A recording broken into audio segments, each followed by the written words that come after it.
السلام علیکم۔ ایک آدمی نے حاتم تائی سے پوچھا، اے حاتم، کیا سخاوت میں کوئی تجھ سے آگے بڑھا ہے؟ حاتم نے جواب دیا، ہاں، قبیلہ طے کا ایک یتیم بچہ مجھ سے زیادہ سخی نکلا، جس کا قصہ کچھ یوں ہے کہ دوران سفر میں شب بصری کے لیے ان کے گھر گیا۔ اس کے پاس 10 بکریاں تھیں۔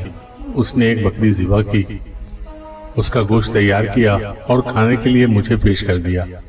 اس نے کھانے کے لیے مجھے جو چیزیں دیں ان میں مغز بھی تھا۔ میں نے اسے کھایا تو مجھے بہت پسند آیا۔ میں نے کہا، واہ سبحان اللہ، کیا خوب ذائقہ ہے۔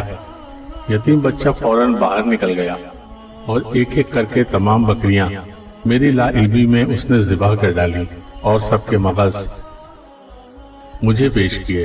جب میں واپس آنے لگا تو کیا دیکھا کہ گھر کے ارد گرد ہر طرف خون ہی خون بکھرا پڑا ہے۔ میں نے اس سے کہا، آپ نے تمام بکریاں کیوں ذبح کی؟ اس نے کہا، واہ سبحان اللہ، آپ کو میری کوئی چیز اچھی لگے اور میں اس پر بخل کروں، یہ عربوں کے لیے بدترین گالی ہے۔ حاتم سے پوچھا گیا، بدلے میں آپ نے اس سے کیا دیا؟ انہوں نے کہا، 300 سرخ اونٹنیاں اور 500 بکریاں۔ ان سے کہا گیا، تو پھر آپ اس سے بڑے سخی ہوئے؟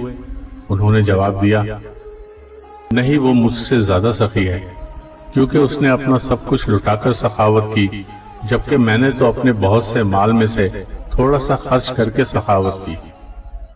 دوستو، اگر آپ کو ویڈیوز پسند آتی ہیں تو لائک، شیئر اور سبسکرائب کریں اور کمنٹ بھی ضرور کریں۔ بہت شکریہ۔